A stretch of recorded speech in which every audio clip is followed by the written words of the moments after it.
Thank you. I am Dorothée Imbert. I'm a faculty here at Knowlton Hall, and I'm very, very pleased to welcome you to the 20th anniversary celebration of the building and its landscapes. Thank you for coming.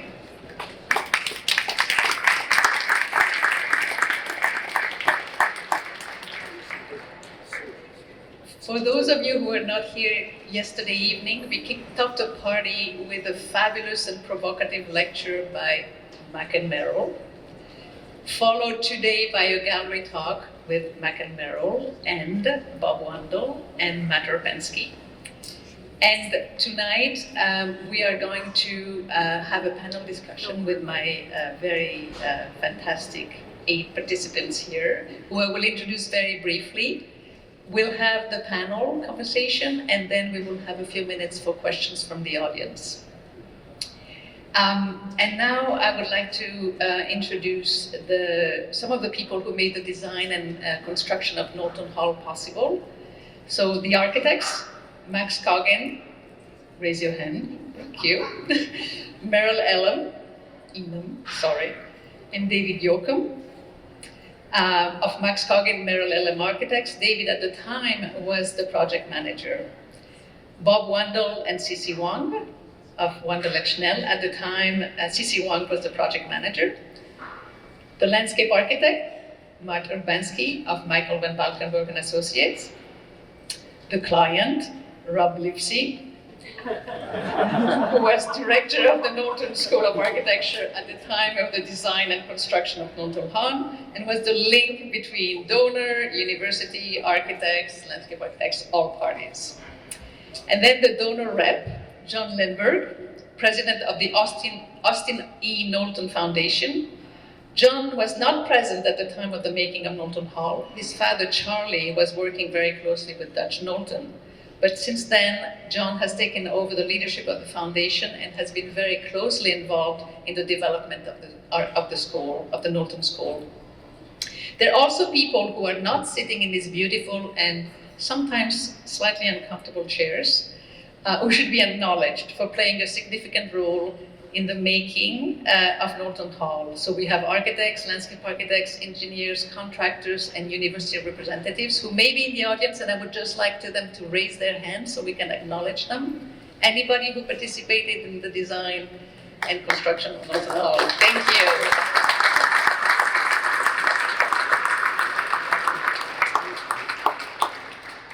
I also would like to give a shout out to all of those who made Knowlton Hall a great place to study, make, and exchange ideas by supporting scholarships, professorships, GA-ships, technology, and the naming of spaces in Knowlton Hall. So if you are in the audience or in the panel, please raise your hand so we can acknowledge you and thank you. Thank you all.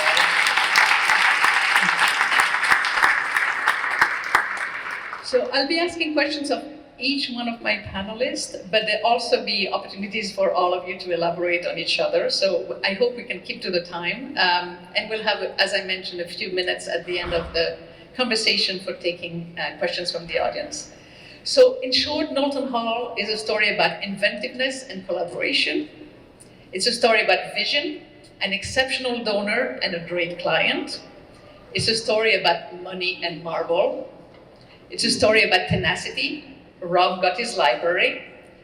It's a story about ingenuity and the opposite of timidity. You have huge spans, crazy columns that keep moving, marble shingles.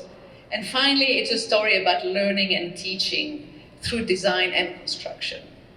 So there are a few facts I'll start with. It started with a significant gift of $10 million from Austin E. Knowlton, Dutch, under Jerry Voss's directorship of the school in 1994. Voss had made an argument to the campus architect, Jill Morelli, that the Knowlton School of Architecture was a special case that needed a selection process that would attract and secure architects of distinction. So that's where you come in.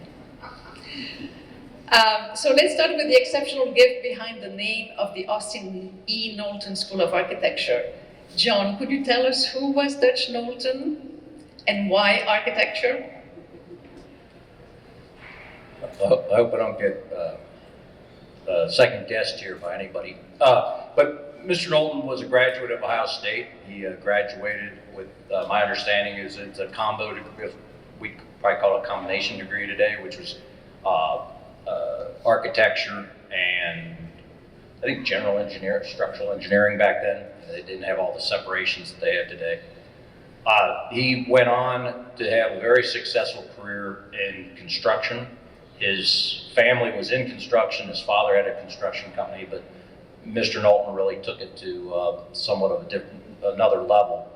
Over the course of his career, he built 600 major buildings in the Ohio area, mainly universities and government buildings and schools. So he really had a big impact on Ohio. I think, you know, he was always a big fan of Ohio State. I think he credited his education at Ohio State for a lot of his success. He went on to, he was a big sportsman and went on to found the Cincinnati Bengals. And, you know, that's a Ohio State connection because that was Paul Brown, who was, of course, at Ohio State, and that's where Mr. Knowlton met Paul Brown. And when Paul Brown left Cleveland, they wanted to start a new football franchise, and they started the Cincinnati Bengals. At one time, he was one of the major owners of the Cincinnati Reds. He had a farm up in Delaware, Ohio, Emerald Farms, that raised thoroughbreds for many years, for I don't know, 50 years or so. So he was, but he was very successful. Credited Ohio State a lot with his success. Thank you. And I think the Cincinnati Bengals do come back in a second gift, right? Rob shares. Anyway, Rob, could you tell us about how you launched the project, what the scope was, and who the architects of distinctions you interviewed? Yeah. So the start of a new school of architecture, or a new building for the School of Architecture, actually started in 1951 when Elliott Whitaker became the first director of the school. So before that, there was no city and regional planning. There was only architecture and landscape architecture, and they were joined together in the School of Architecture. In 1951, they attracted Elliott Whitaker from MIT and promised them a building. Fast forward to 1994, and there's no new building. We did have a little renovation of Ives Hall when they tore down Brown Hall Annex for the older alumni here, and for a while we were in Neal and 17th as well. And they tore both those buildings down, and when they did, they gave us Ives Hall, where Wandel and Schnell did a wonderful renovation, and where we lived for, I don't know, maybe 6 or 10 years. Anyway, 1994, Dutch has an idea that he'd like a new school of architecture, and with his buddies Jack Russilli and Bus Ransom, they went to see Stan Aronoff, who was the president of the Ohio Senate. And Dutch said to him, if I give $10 million for a new school of architecture, will the state match it? And Stan said yes. So then they came back to the university, and the university was not pleased because we were like 50th on the list of new buildings. We all of a sudden became number 1. That was not a process that the university liked. Anyway, then in 1994, Dutch started giving us $1 million a year. However, there was a problem back at the ranch in that Jerry Voss, who was then the director of the school, was very good friends with Peter Eisenman. And he wanted Peter Eisenman to do the new School of Architecture. Unfortunately, Jerry had already done the Wexner Center, and the Wexner Center was leaking. So there was no way that the university was going to let him do another building on campus. So the university, in its wisdom, just sat out Jerry's tenure as director and waited for him to retire. And then, so the project was stalled from 1994 to 1997 because they didn't want Peter Eisenman to be the architect. Anyway, I became the director in 97, and it took me a little while to get acclimated. And so by 1998, we were looking for architects.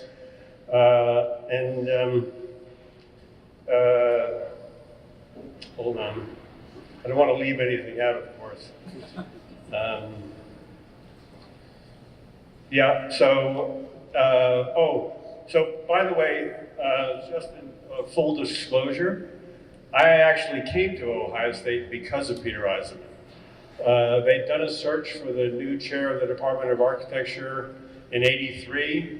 Jerry Voss didn't like any of the candidates. He called up his friend Peter Eisenman and said, what should I do about this? And Peter and I were going to a jury, and he said, you want to go be the chair of the Department of Architecture at Ohio State? And I said, sure, why not? Anyway, the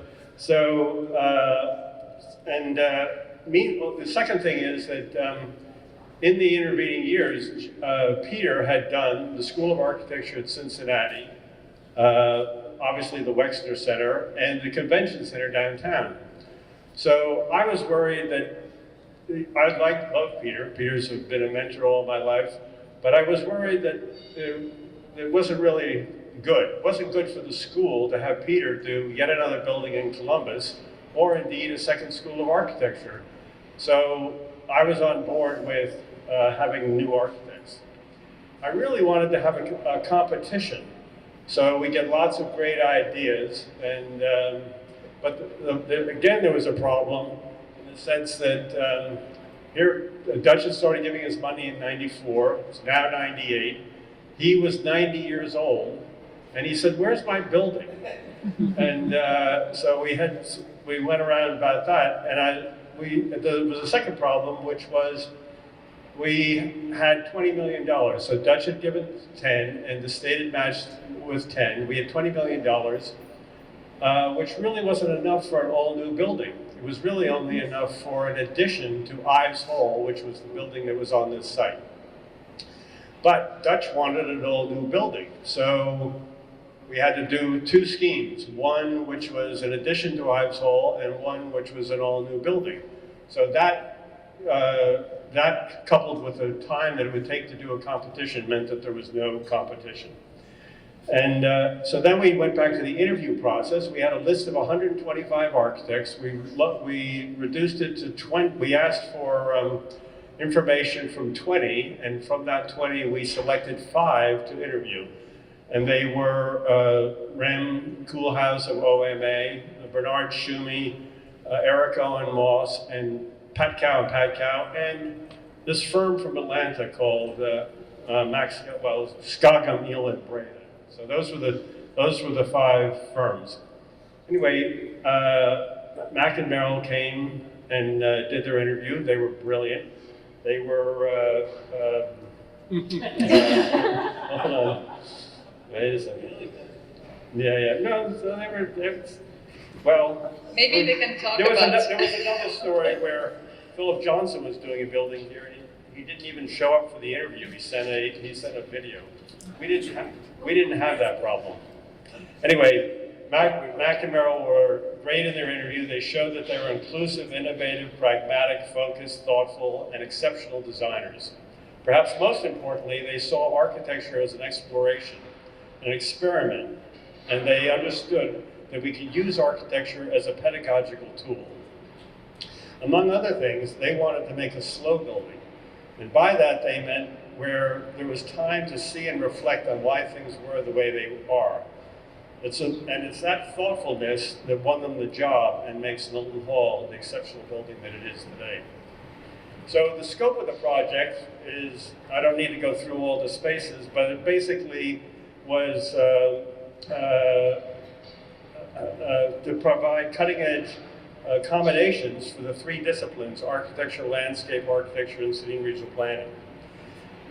And that was for the school. But because we were doing a new building, the university required us to make university classrooms So we had to add 2 classrooms and the auditorium, which are, to this day, university classrooms, and they schedule them.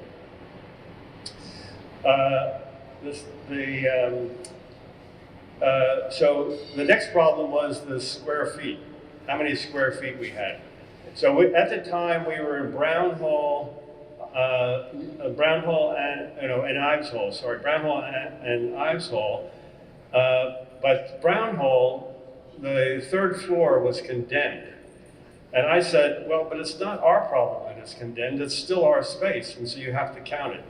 And so we got a little more space than we might have gotten otherwise. And finally, there was the issue of the library.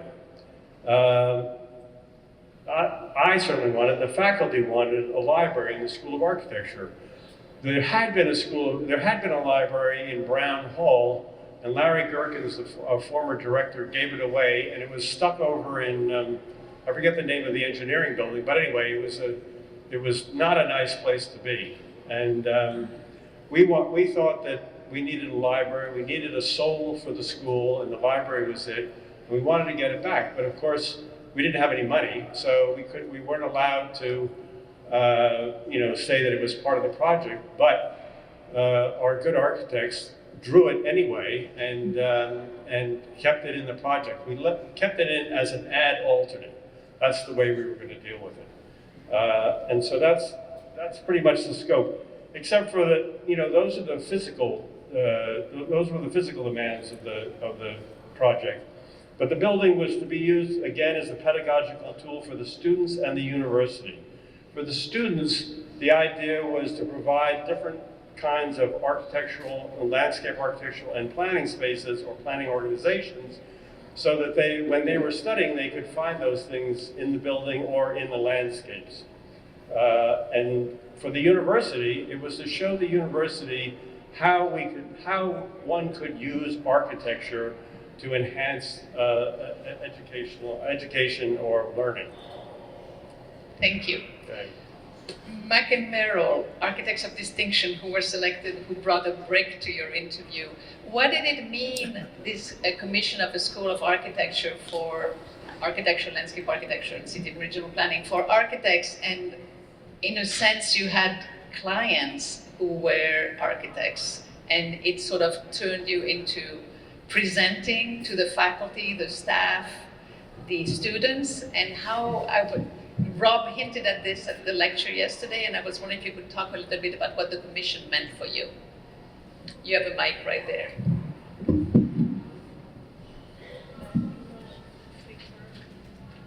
That's a very long question. Well, obviously it was going to be easy, right? Right. Because it was all architects and people that know about architecture. It didn't occur to us that it was going to be a challenge at all. But the fact is that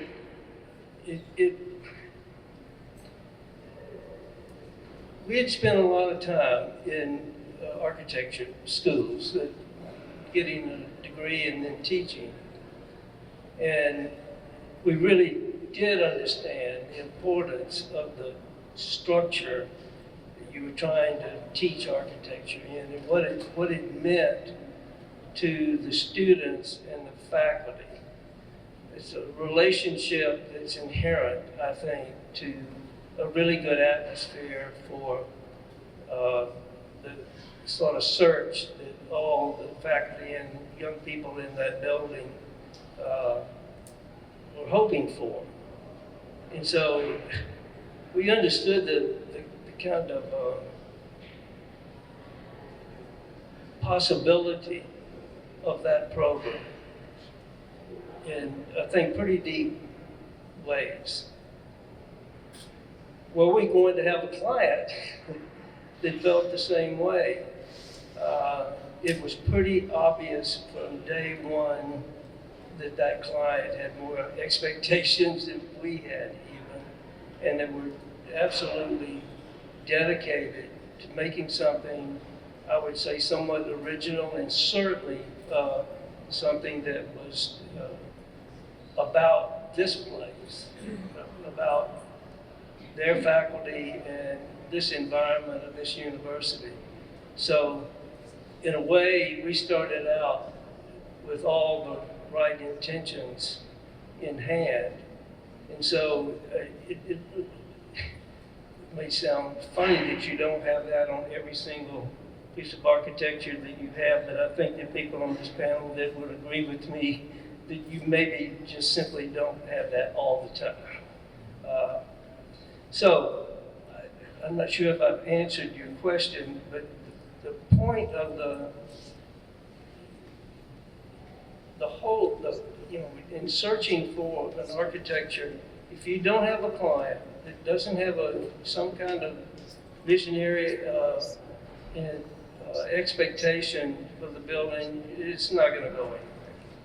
So that was not a problem. Looking at Mr. Livesey here, I promise you, he made sure that we understood that. I would just say that Rob turned out to be a great collaborator, fellow architect. You know, it couldn't have been a nicer. Closer. Did you hear what I said? Rob was a great collaborator and fellow operator. Never mind. So, and for you, Bob, getting the commission at that moment, working for your alma mater and the School of Architecture, what did that represent for Wandel and Schnell, and how did you see the commission?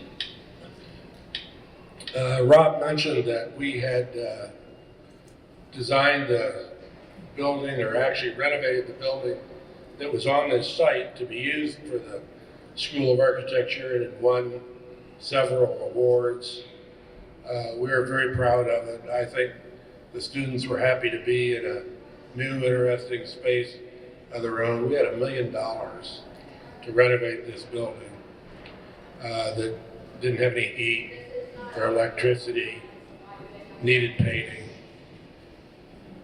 And in the interview, Merrill asked me, she says, you designed the building that they're in now, how would you feel if your building got replaced? And I said, if it's better than what we did, I'd be happy and proud.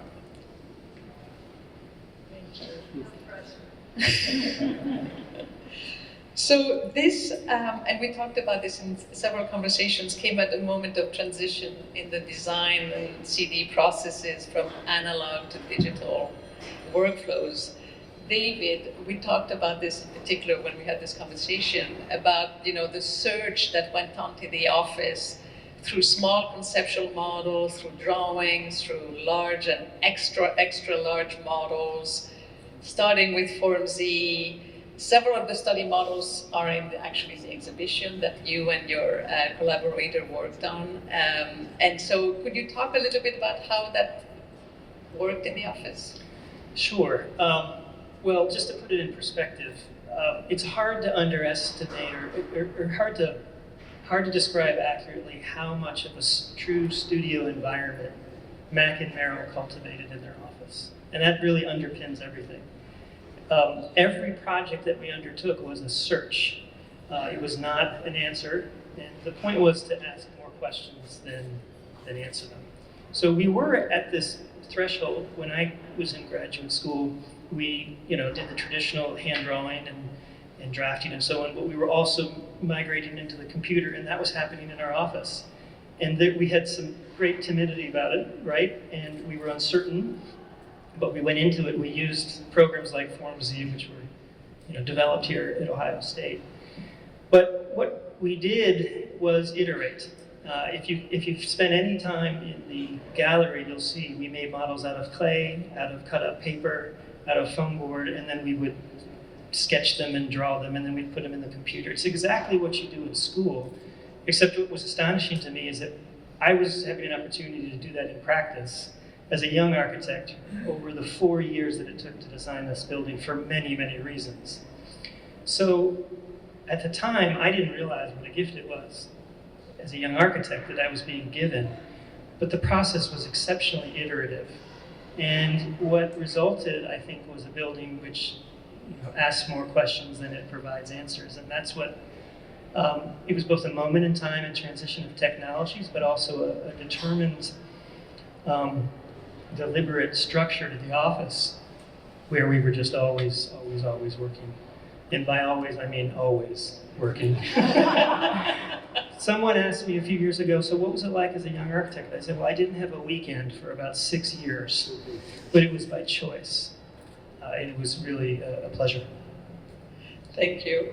Bob, you also talked a little bit about that in terms of working with a very young team. I mean, Cissy, you were out of school, a couple of years when you became project manager, and on a very different type of building that you had worked on before. And you talked about doing the working drawings in parallel with estimation.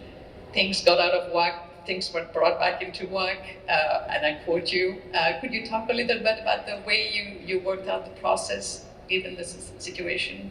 Yes, we had a small office, 12 people or so, mostly young. Actually, I was oldest, and I was, 40 or 50 at the time? So everybody mostly was under 30. We're still trying to discover what brick is, what wood is, and we had never done a building of this size, let alone with this much concrete, but we had the attitude and willingness and the desire to search for solutions. I knew instinctively that if we jumped into the design construction drawings immediately, that we would be drawing the building 2 or 3 times. So we did just sort of framework drawings that we would add to over time. And because of the computer, it gave us a chance to save drawings, then add to them that you couldn't do with a pencil and a T-square. And so we were blessed with that. And along with being scared to death that the building wouldn't be under estimate, we started an estimating process from the beginning that we built on. So we would say square footage of the building. Then we would say square footage of the floor. Then we would say wall square footage. And we would add numbers to that as we developed the building. And that's how we got to the end estimate. But it was a magnificent opportunity, and I couldn't have done it without Cissy and all the other staff. Thank you.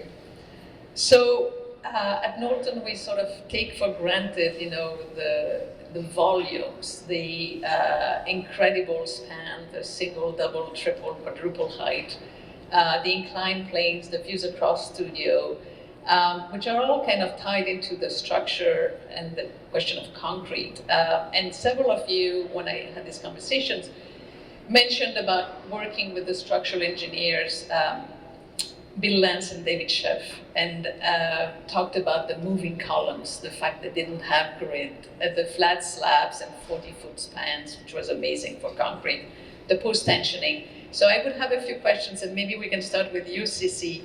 If you could talk about your negotiations, that were going on, about the shear walls and the columns, about the design of the storefront facade, how things were revealed and hidden. We had beautiful conversations about that. Yeah, and it was a beautiful collaboration, I would say, with the structural engineers. So I've never worked with a structural engineer that closely before. This would be the first time, and forever I'll be looking for that. But you don't get that every time. I would just say that. But during the process, we, well, as you know, the columns are not in a grid, right? So the structural engineer said, okay, fine, that's fine. We don't need a grid, 1, 2, 3 on one side and then ABC on the other side. That's a traditional way to describe the drawings. So they created an X-Y coordinate system for us. It was brilliant. So we just worked off of, okay, this column is kind of interfering with the design, for example. Can we split it by 2 feet? So we would talk like, okay, B32 needs to move by 2 feet. Like a naval battle. Things like that. So it's just, and they were very receptive of any minor adjustments. The biggest adjustment may have to do with, there's an 84-inch sewer on the other side. So we have to make sure that the columns straddle this 84-inch column, the 84-inch sewer that runs all the way up to Clintonville and down. So it's very important. That's one thing. And with the storefront system, actually, you see, this is not a current wall system. We actually use storefront system to try to save some money. Mm-hmm. But in the process, you also see some additional steel that needs to be added to hold up these storefronts. But I think the final effect works out quite well. So it's very light and dainty. At the same time, some of these columns are actually really supporting the roof and the slabs above. And when you look at it, you don't know it. But it's the structural engineer that gave us the idea, okay, we can work it out. We'll work it out with you. We try to make it as small as possible. And it's fire rated because this is a concrete building, right? You cannot just use steel to support things without really protecting it. So they devised that idea, and we were able to build this beautiful facade. I think the south courtyard particularly just turned out very, very well. So I think there's a lot of trust amongst all of us, and a lot of trust and collaboration with the structural engineers. It's just, I think it's totally amazing. And then, Bob, the story about levels versus floors, inclined planes instead of ramps. Can you briefly talk about this? Because of the openness of the design, this building didn't fit in a specific category of the building code.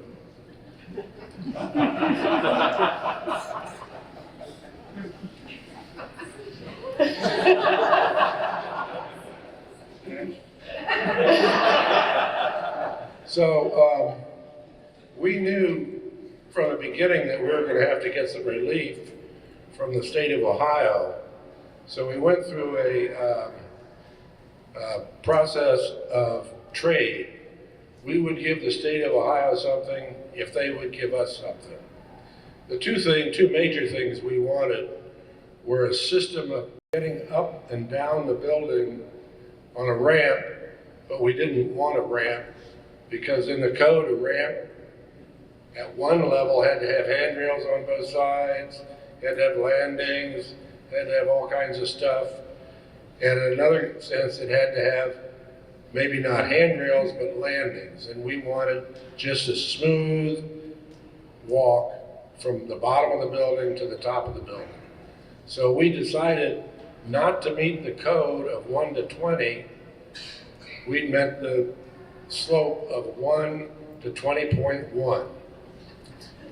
And by that, we were able to bypass the handrails and the landings. The other thing that we couldn't do is we couldn't have stories. In the code, a story is something that is separated from a story below or above from a fire point of view. And because of the openness of this building, we knew that we didn't want to separate one level from another level. We wanted to be able to see and move from one level to the other level. So we needed to get a relief from the issue of stories, and we ended up with levels. And in the trade was, we put in a detection system for smoke, and we put in some other systems, and the state of Ohio was magnificent, saying, it's a good building, go do it. So the non-ramps, inclined planes, Merrill and Mack, you talked a lot about the slowing down of the experience of the building because of the inclined planes and the way you appreciate the space and you see different things at different times. Can you talk a little bit about that? Well, to be fair, Mack is the one who introduced the idea of slowness. But the inclined plane, I like to think about it. The mic. The inclined plane is conceived as a city sidewalk, basically. It's a place of community, it's a place of communication, it's a place of running into one another. I don't know what they do here on the inclined planes late at night, maybe a few capered chair races or whatever. But it was seen as a device, to bring people together and let people see each other. And it's interesting because today, just walking through the building, I look here, I see this happening, and this person passing by that person, and then this, I look in the other direction. And there is a kind of thought about the building as a kind of, I don't know what the right word would be. It's sort of like a microcosm of a cityscape or something, where you're seeing all the productivity, you're seeing all the activity, you're seeing all the cahoots going on. And I think that's the main, and it may have also developed in the way it did because of the, just the configuration of the site, which is a long linear site. And how do you make all that happen when you don't have a big, say, square site or something where you could do a sort of a panopticon or a centralized place to see each other. But in the end, I think it's more successful in that way that it accommodates people. When you do a panopticon or you have an atrium, you're moving people out of the center of the building. The inclined plane, the faux sidewalk pulls you in and lets you see what's going on. It's a mixing device. I think also the whole idea of the inclined plane, it's something to do with the sort of liberating the architecture. I mean, I can't think of a better sort of definition of teaching. Teaching is not telling somebody what to do or how to do it. It's simply telling them how they want to do it, and in a sense, liberating the whole discussion of architecture. And so I think that it's not just slowing things down, it's just simply, just like that piece of glass over there, it's just liberating the space. And what, I was just sitting here watching all these people go by while we're sitting here doing all this. I think it's it fits in that same category. You don't do that as an architect without a leader, a client that understands those kinds of ideas and where they can, in fact, make something, if not original, at least special to the program intentions of a building like this. So I just sit here and I can't believe we did. I mean, this it's pretty damn liberating, to say the least. And but I think that the idea that the building is a teaching the inhabitants something that Rob was absolutely adamant about. This is your one chance to actually do a building that's as much about the pedagogy of the place and wanted to push it to the limits. And that's that's, I think, where a lot of the major ideas about the building came from. I think that in this idea also, and this was all part of the conversation, you know, as architecture is a public art, you can't hide. You know, if you're an architect, you can't go over, I mean, in the sense of the way you practice today and the way we practice and so on. You're making something that is in the public realm. And so this idea of this being a public kind of situation was always flowed through the ideas. Matt, looks like you want to say something. Yeah.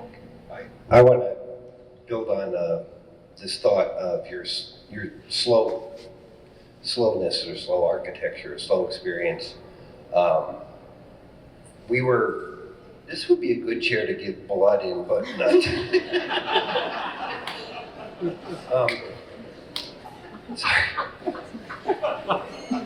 Sorry. It was supposed to be Merrill's chair. She refused it. She was smart enough to refuse it. We were working on the Wellesley campus either right before or concurrently or very close to.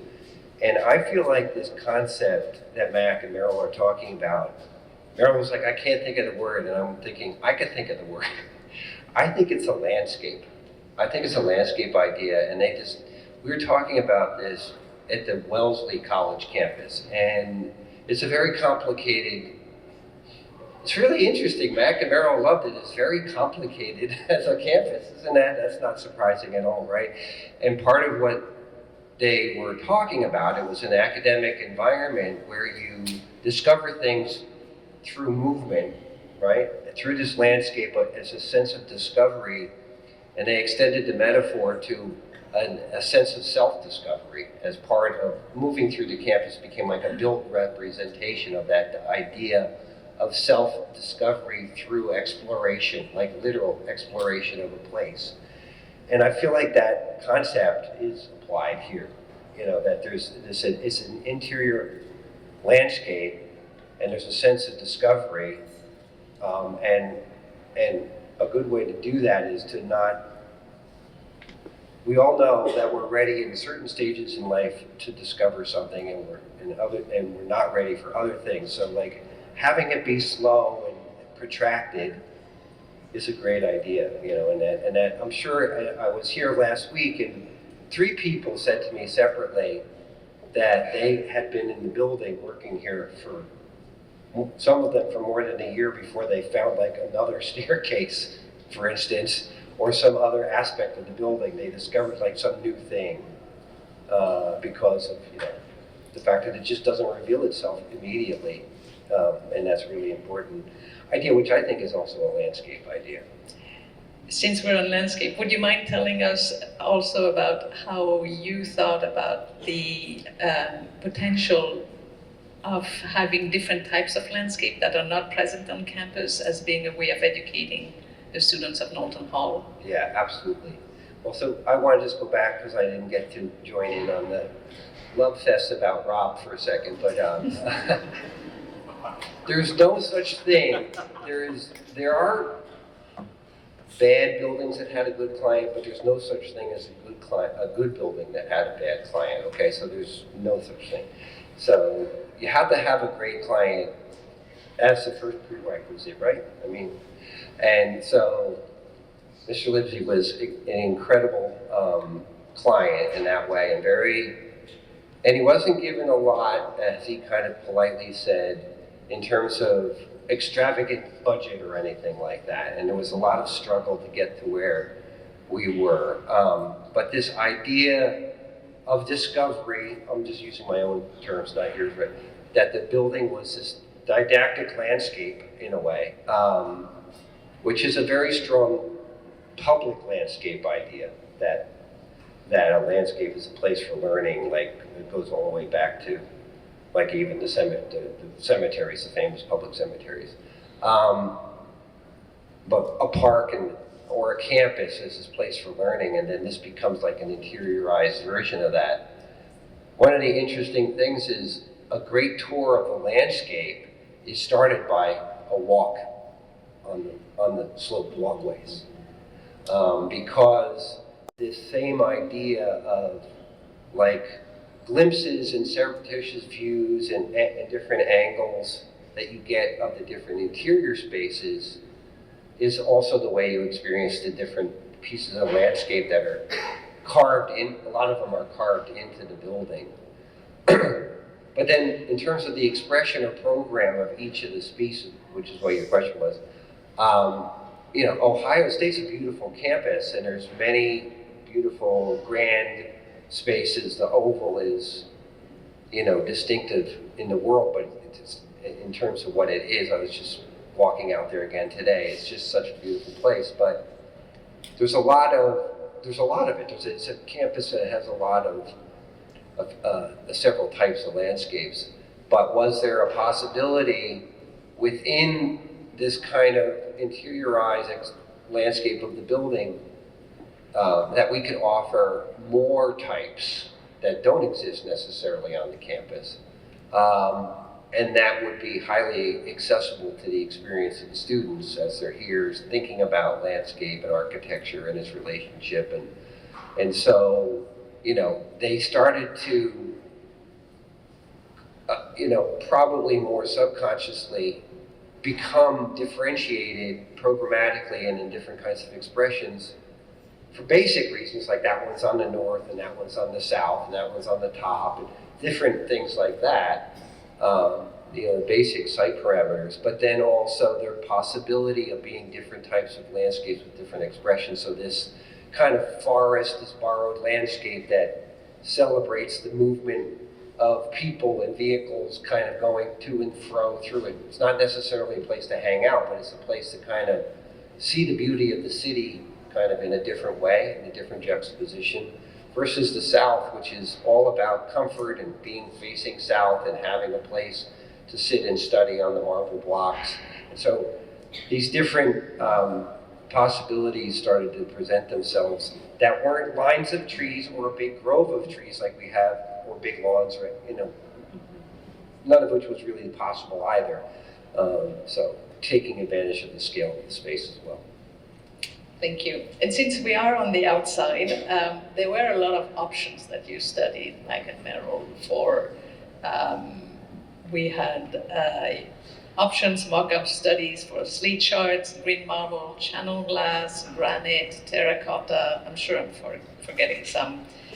And then on the other side was Dutch Knowlton, who had one idea in mind, which was marble. And there, you know, if you look through the correspondence, there are this series of letters, Rob, which are talking very telegraphic, really stating the point, you know, to make this a gem of a building, it has to be all white Georgia marble, 1999. 2000, probably half of the buildings in Washington, D.C., including the Tomb of the Unknown Soldier, are in marble. I do not understand why you would even think about slate. I never remember seeing a building built out of slate. It would look like an old building in a mining mill town in western Pennsylvania. We don't want that.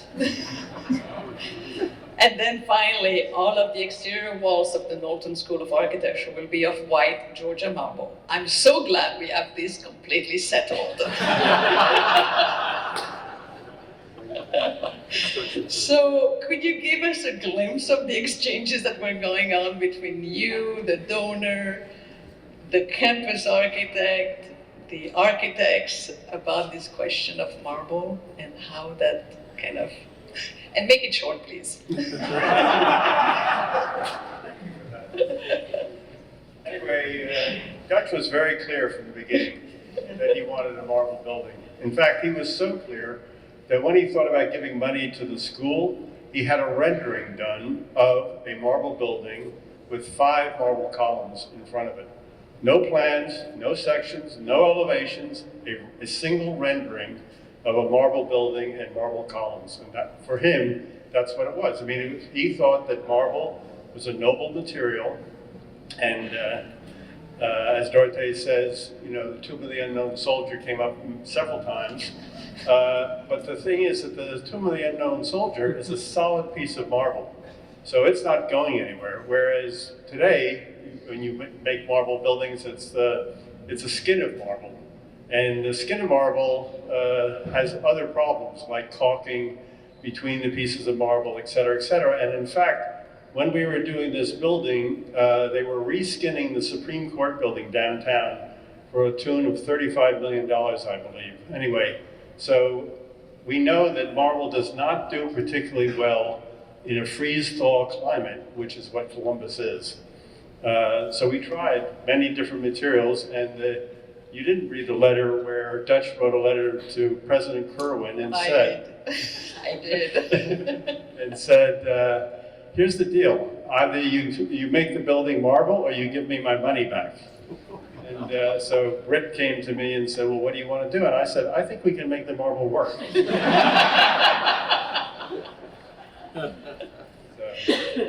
So, what I was curious about is that at some point Mr. Knowlton was not well and was, I don't think he attended the groundbreaking ceremony. Did he see the shingle solution? I mean, he knew it was going to be marble. You had given him to the ultimatum. Did he see the shingles? He did see the shingles, but he saw the shingles via a webcam on top of the College of Business. So we had a camera put on the top of the College of Business to document the construction of the building. And I took a university computer down to Florida and taught his butler how to use it so that Dutch could watch the progress of the building. And he would call me up every once in a while and say, why aren't there more people on this site? Anyway. So the shingles, Merrill, you mentioned, I think, when we met in Atlanta that maybe there was a predecessor to the shingles in the Little Branch Library for Buckhead. We had done slate shingles. Where was the genesis of shingles? Well, that idea. Microphone. Thank you. In Buckhead, it was a public library with a very limited budget, just like we've been talking about. And at some point along the way, the board of directors of the library system said, oh, by the way, we want this to be a stone building. There was no money for that. And we began this, I guess it was an observational thing. The only stone we could see, it seemed like it would be affordable because people were replacing it every now and then with roof shingles, right? Which happened to be slate. And we did some research and found actually that it was affordable. And that was the advent of the slate in Buckhead. When we came here, when we were trying to deal with the marble, we understood that the university wasn't likely to get out here and recaulk a lot of marble every few years, every 10, 15 years, whatever it takes. And that there was a lot of, we had walked about with Rob and Bob and realized that with marble buildings, just like you referred to the state capitol, was it? Yeah. Yeah, that it can have fissures and cracks, and it's not a granite, it's not a slate, it's not the most dense stone you can use. So the shingles, by virtue of having them just sit there, with little spaces between them, have room to expand and contract, expand and contract. And if one gets broken, you're not taking out 40 feet of stone, you're taking out, what? 1 square foot or something. I love the story on the, at lunch, Matthew said to us, was it Matthew? Matthew said every piece of stone had a special message on the backside. Is that it? Who was that? That was you. Who said that story? At lunch. Well, who said it? I love that idea that you would go out there and you'd take, in the middle of the night, you'd take marble out and read. Oh, no, some students have helped themselves to the marble. No, don't say that. Shouldn't be talking about that. Oh, former students, yes. Yes, certainly no student now would do that. So it solved a lot of problems, and it's a rain screen condition which everybody's used to. It's, the water gets behind it, it evacuates, before he didn't. Microphone. But one of the fun things is that we tried to sell Dutch on a marble building by making the front porch all marble. So the marble facade is still there, and it's caulked, by the way, but it's undercover, so it doesn't matter. It doesn't really get much water. But we were overly enthusiastic, and we made the wall marble, and we made the ceiling marble. And we showed that to Dutch, and Dutch said, "Why would you make the ceiling marble? Nobody ever looks up." So he was very particular about where he wanted his marble. And just to, if, am I allowed to go over a little bit of a time, Diane? Yes, thank you. Bob, if you could talk a little bit about the library. You know, the library there was no money for the library towards. So let me tie the library to the marble. Right. We had, been told to specify white Georgia marble, which we did. And every good contractor in the audience knows if they have the opportunity to build a proprietary material, they can give it any price they want. So we're about ready to go out for bids, and I recognized that Georgia marble had free reign at the price they were going to charge for Georgia marble. So we looked around, and we found Vermont Danby marble, which is almost identical to Georgia white marble. And we submitted it as an alternate to Georgia marble. Well, before we go out for bids, Rob calls me and he says, "How's the library?" I said, "What library?" He said, "The library. You promised me a library." I said, "We don't have money for a library. I'll tell you what we'll do. We'll try and give you space for a library that when you get more money, you can make it a library." So that's what we did. We sent the building out for bids with a floor slab that would hold the library, but the ceiling was made out of bar joists, which would be raised 20 years later when they got the money up higher so that it would make the cubage that Mack and Merrill had designed. So there we are, going out for bids, alternate for Vermont marble, no library. The bids came in, the alternate for the Vermont library was a deduct of $800,000. I called Rob, I said, "You got your library." Pretty good day you added. Thank you. I realize that this is the only thing that is standing between you and a drink. But I thought it would be nice if we ended the conversation. When I spoke to all of you, I asked if you had any surprises through the process, good or bad, and there were many responses. And I thought maybe tonight you could tell us what are the sort of moments of delight that you have in Knowlton Hall, and if you could share that with us. John, would you like to start? This huge compliment towards the landscape architect. I'm one of the few non-architects in this room, I think. I did not realize, as after the building was built, what a fantastic exterior it was going to be as the trees and the landscape aged a little bit. And I'm just, walking up this north side is really neat. And Matt, I think you used the word discover. It really feels, when you walk up there, to me, it feels like you're discovering this little secret space on this huge campus with all these people, and yet as you walk through it, you kind of feel like you've discovered that. The roof garden is the same way, and the space on the south side is kind of the same way. It does feel like you discover those spaces more than just, walking past them. Thank you. Cissy? Special moments. So many. You know, I actually moved away to Singapore for a long time, but I made sure that I come back to visit this building just to walk around. And so every time I will get that discovery feeling that Matt was talking about as well. To revisit the building, to see it new almost. Every space is wonderful for me. The studio, the messiness or cleanliness of this zone, everything is just fantastic. And the South Courtyard is probably one of my favorites space for the building. Thank you. Bob?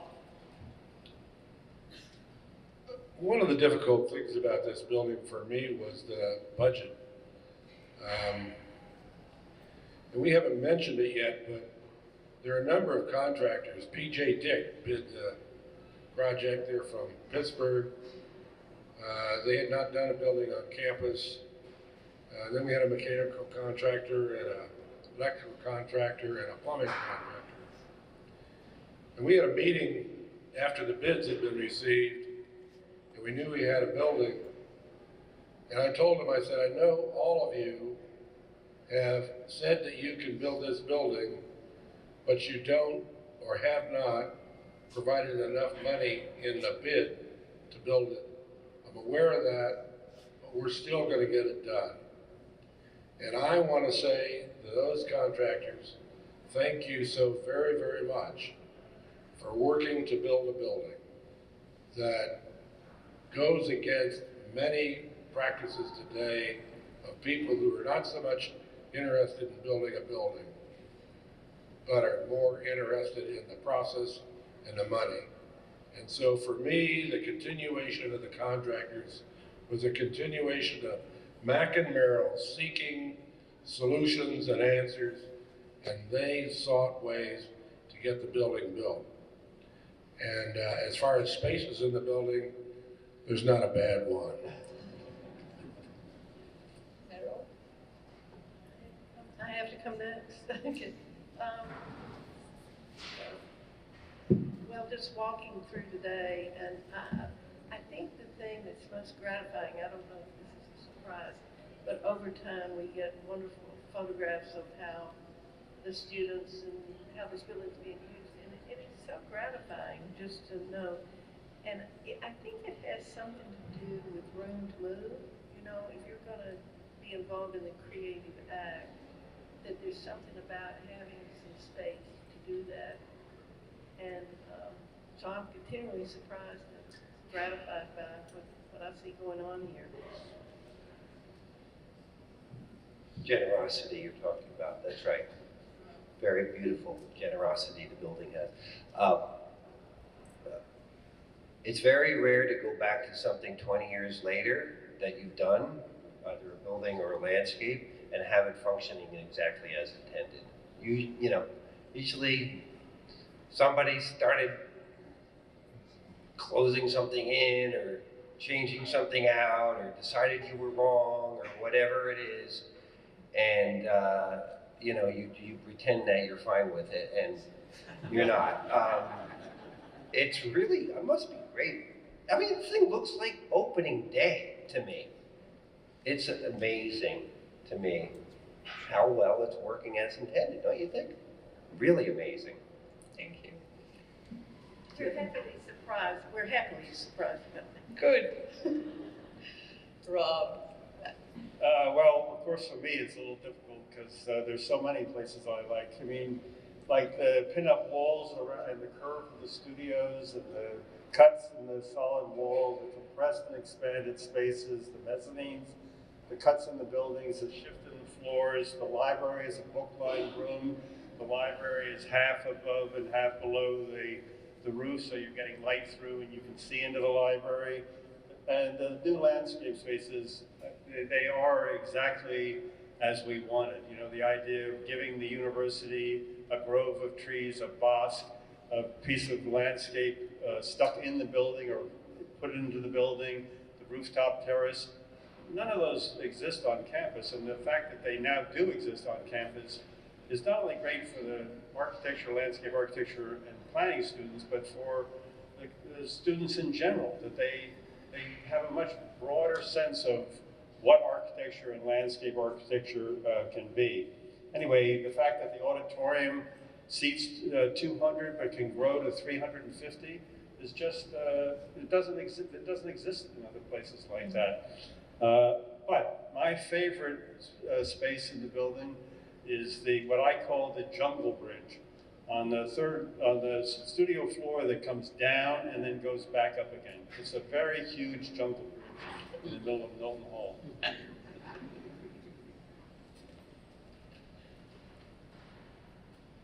Well, I wish we could take the credit for this building. It is coming back to it after a number of years. It's just an absolute joy, and this guy has to be given most of the credit for this place being where it is and how it is. It's pretty neat to be an architect and have a client that's liberating you day after day after day, pushing you to do things that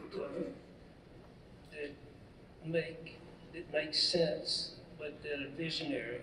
And that's what this client was, an amazing client. If this building's any good at all, it's because, and not just Rob, of course, but you were the leader. But this community was so accepting to make something like this that's pushing at the edge of things. I wouldn't say original, but it's at least pushing towards that direction. Not that many students here, but that's one thing I hope they will appreciate in their lives in being an architect, that this is unusual, if not rare, and it was an absolute joy, the whole process for us, and still is. Sorry. So for those of you who missed my introduction to Mack and Merrill last night, what I said was that they were amazing architects. And as you can imagine, doing a building for a bunch of architects, landscape architects and planners is not easy. And we had endless meetings, and the faculty would make suggestions, let's say suggestions, if not complaints. And Mack and Merrill listened to them, took it in, and they went away, and they never did what was suggested, but they always did something better. And that for me is a real skill, and what makes this building so great. Thank you. Okay. Two things. One is kind of a big idea, and one is a very personal idea. The first is that there was a great book produced about this building. It's Todd Gannon was the editor. Margaret Fletcher from The Office. It's a source book in architecture, which details all of the process. And it's an incredible book. I read it on the plane up here today, and I just couldn't believe it. And it documents all of these deep wishes and thoughts and all the processes. And there's a quote in there, and I don't know who wrote it. It's just in there. But I want to read it. So this is the big idea. If the Knowlton School of Architecture encourages students to question the nature of the wall, the dynamics of space, the allure of transparency, the power of reflection, the necessity of exploration, the limitation of systems, the nature of liquid materials, the secrets of structural improbabilities, and the necessity, difficulty, and complexity of contemporary architecture, then the building will have succeeded. That was the mission. And, through collaboration and generosity, I think it happened. Now the personal. Whenever I come to Columbus and I have the opportunity to come to the building, I always walk slowly up the ramps. I go all the way to the roof garden because it's my favorite space. And I go all the way to the back of the roof garden, behind the Oculus. I can't believe we got an Oculus. I don't know how we did that. And then I go behind the Oculus, and there's a hole in the Oculus, if you know the hole. And like many people, I stick my head in the hole. And I stick my head and I look down on the courtyard and I go, this is incredible. How can this be?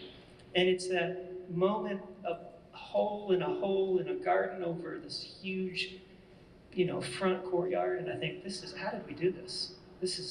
I hope that this teaches others to have the same joy in the making. So that's the personal. Thank you. Well, we're a little bit behind time, but maybe if we could take 1 or 2 questions from the audience, or we can continue the conversation over a drink. Anybody would like to ask something in public? No? Yes, Bob. So I remember Elliot Whitaker. Can you talk really, really loud? I remember Elliot Whitaker and the long struggle to get a new building. I'm curious about how you secured this site. I figured by the time we got a building, it would be out on West Campus somewhere, maybe in Indiana.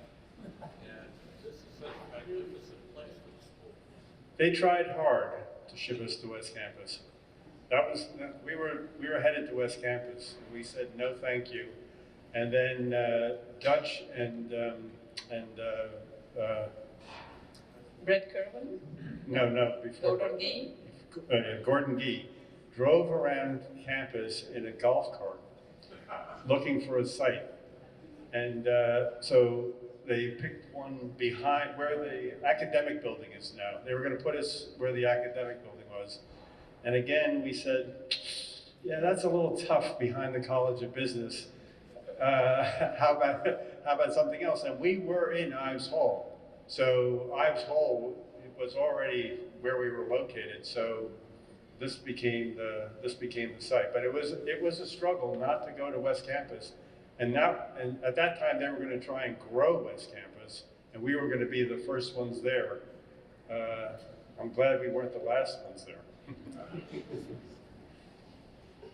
Thank you. Thank you to all the panelists for making Knowlton Hall what it is, and having been such a timeless piece of architecture, landscape architecture, for teaching and learning. I also want to thank the audience for coming today and helping us celebrate.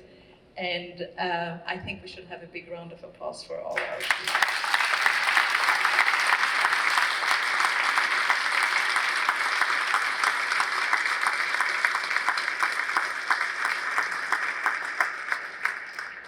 Let's celebrate over there. Thank you.